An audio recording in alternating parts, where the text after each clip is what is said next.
They thought missiles would silence them, that fire would break them, that rubble would erase them. But what the world witnessed was something no weapon could touch. In the midst of falling skies and broken streets, there stood a kind of peace that didn't move, didn't flinch, didn't fall. A peace built not on treaties or promises, but on something far deeper, unshakable faith. This isn't just a story about war.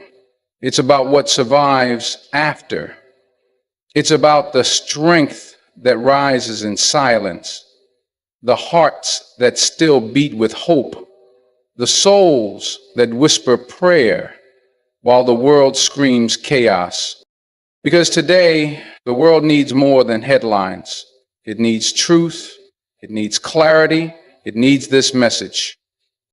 So stay with me, because by the end of this, you won't just see what happened. You'll feel what can never be destroyed. Peace is not something that can be negotiated on paper or delivered through politics. It's not found in silence after a ceasefire or in a moment when the guns stop. No, real peace is born inside the heart, not outside in the world. It's not the absence of war, but the presence of something stronger, the presence of faith. Because you can take a man out of the battlefield, but if his soul is still at war, there's no peace in him. But when a person carries faith like a shield, even while the bombs fall and the sky trembles, there's a stillness inside him that no chaos can touch. That's peace. That's strength. When missiles fall, the world thinks everything breaks, the homes, the streets, the very soul of a people. But they forget, or maybe they never knew, that there are people who pray louder than bombs, who bow down even while the earth shakes. There are men, women, and even children whose faith is so deep that they remain unshaken. Their tears may fall, but their hearts stand tall. That's the kind of peace this world cannot understand, because it's not built on what's happening around you, it's built on what's happening within you. Faith turns panic into patience. It turns despair into direction. It doesn't promise that the pain won't come. It promises that the pain won't win. That's why when the missiles fall and the headlines scream fear, you'll still find a soul who whispers, Alhamdulillah, all praise is still for God. That's peace. That's a kind of calm this world can't manufacture or destroy. It's not weak, it's not denial, it's power, the kind of power that comes from knowing who's really in control. Not the ones flying the drones, not the ones signing the treaties, but the one who writes every destiny before the sun even rises. So while others look for peace in politics and protest, the true believer carries it in their chest, deep like breath, constant like heartbeat. Because faith is the foundation. And when the foundation is unshakable, then no matter what falls from the sky, peace doesn't fall with it. The human spirit wasn't designed to collapse under pressure. It was built to rise through it. In the darkest corners of war, under the shadow of missile fire and rubble, there are people who continue to breathe, to walk, to pray, not because they're immune to pain, but because something inside them refuses to surrender. You see, the world often confuses vulnerability with weakness, but the truth is, those who cry and still keep moving, they are the strongest among us. The ones who bury their families and still raise their hands to the sky in supplication, they are proof that the soul was created with resilience that no bomb can erase. It's not just about survival. It's about the refusal to let war define your worth or identity. It's about walking through fire and not becoming ashes. There's something sacred about a person who has every reason to give up and doesn't. That kind of strength doesn't come from muscles or money. It comes from faith, from believing that life has meaning beyond the moment, beyond the suffering, from holding on to the rope of God when the world has let go. In every war zone, there are children who smile through cracked teeth, mothers who cook meals in destroyed kitchens, fathers who carry bricks in one hand and hope in the other. These are not broken people. These are living testaments, testaments that the soul, when it is connected to something higher, becomes indestructible. The body may weaken, the hands may shake, but the heart remains whole, because the heart knows something the world forgets, that dignity isn't taken by force. That's held by faith. When the dust settles, it's not the loudest that survive, but the deepest, the ones whose roots reach into something beyond this world. That's the design of the human spirit, to bend without breaking, to bleed without losing belief, to stand in the ruins and still feel rich, not because of what you have, but because of what you hold on to. That's not just survival. That's a spiritual victory, a silent defiance, a message to the world that says, you can hurt me, but you cannot hollow me out. The world has always measured power in ways that are loud, explosive, and visible. Armies, weapons, sanctions, and threats. This is what makes headlines, what grabs attention. But real power doesn't need to scream. It doesn't need to prove itself with destruction. Real power is quiet, patient, and deeply rooted in discipline. The ones who respond to hatred with silence, to violence with dignity, and to injustice with reliance on God, they are the ones holding a power that this world can't understand, because it doesn't come from the outside. It comes from within. There's a kind of strength in walking away from revenge, not because you're weak, but because you trust in a justice far greater than your own. It's easy to strike back, to throw what was thrown at you, to meet fire with fire. But it takes something divine to stand still in the storm and say, I will not become what broke me. That's not surrender. That's control. That's choosing to stay human in a world that's trying to pull you into madness. That's knowing that even when you are capable of retaliation, you are more powerful when you choose restraint. People underestimate patience. They think it means doing nothing. But patience is an act of war. It's the kind of war that's fought in silence, in prayers, and late nights when you cry out to God instead of lashing out at people. It's choosing to believe that what's written will find its way, that every injustice has an appointed time, and that your role is not to become the judge, but to remain the servant. That's power, not because you have control over the world, but because you have control over yourself. In every crisis, the ones who panic are the ones who rely on the world, but the ones who are calm, the ones who move with intention and clarity, they're the ones who know where their strength truly lies. They're not loud, they're not in the spotlight, but they carry peace like armor and faith like fire. That's not weakness.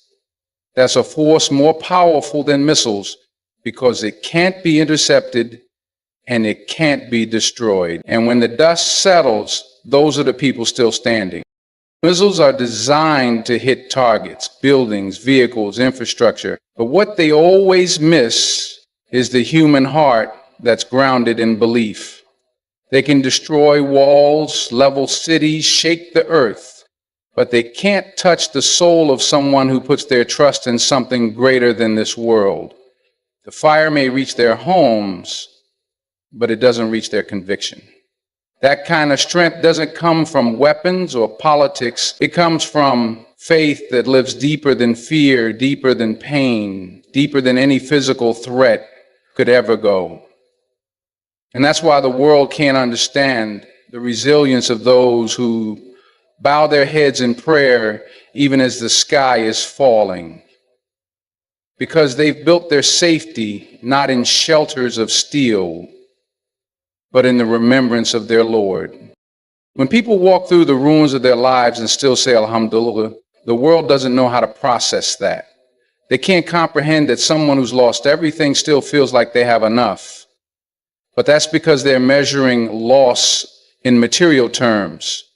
The believer measures life through meaning, and meaning can't be burned, bombed, or buried. It is carried in the heart, protected by the soul, sustained by the certainty that God sees everything and that nothing goes unnoticed or unrewarded.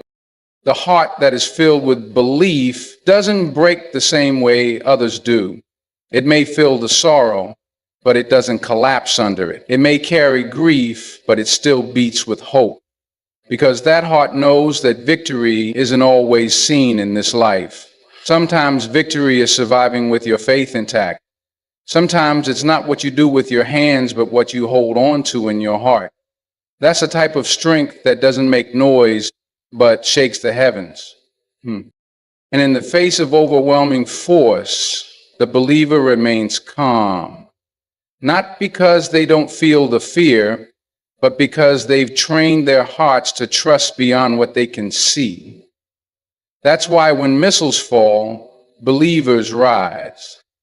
Not always with fists, but with faith. Not always with noise, but with unshakable silence. Because you can aim at their land, their homes, their lives, but the heart that belongs to God is out of your range. Always has been, always will be. Every explosion tears through the surface of the world, shaking the ground, cracking buildings, and silencing streets. But it also does something unexpected. It reveals, it shows the truth of what lies beneath. And in those moments when the sky rains fire and the smoke thickens, you see something no weapon can destroy. The unwavering core of those who still stand, still pray, still believe. Because every time destruction tries to speak louder, faith answers without raising its voice. What the world thinks will break them only shows what cannot be broken. The calm in their faces, the firmness in their walk, the peace in their eyes, that's not just resilience. That's a reflection of something eternal. When the earth shakes and the world watches, everyone sees the ruins, but not everyone sees the reason they're still standing. They see what was lost, but not what was preserved. They don't understand how people can lose their homes and still speak of hope, how they can bury their loved ones and still raise their hands in gratitude. It doesn't make sense to a world that measures life by comfort and success, but to the believer, everything is a test and everything is a sign. The explosion isn't the end. It's a moment that proves the strength of what God planted inside. And maybe that's the point. Maybe the destruction isn't there to end them, but to expose to the world that what they carry cannot be touched. Their dignity, their devotion, their peace, it rises in the smoke like a flag that cannot be torn, because faith isn't something worn on the outside. It's something built deep within, brick by brick, prayer by prayer. So when the missiles fall, they may shake the ground, but they also show the world what stands on unshakable ground. This is the kind of strength that isn't learned in schools or earned in battlefields. It's given to those who trust when they can't see the way, who believe when the world is falling apart. And when everything else has fallen, what remains is what always mattered most: the unbreakable, undeniable, God-given peace that no war can ever touch. And that in itself is a message louder than the blast. The world today is flooded with noise: news channels, social media feeds, speeches, debates, threats.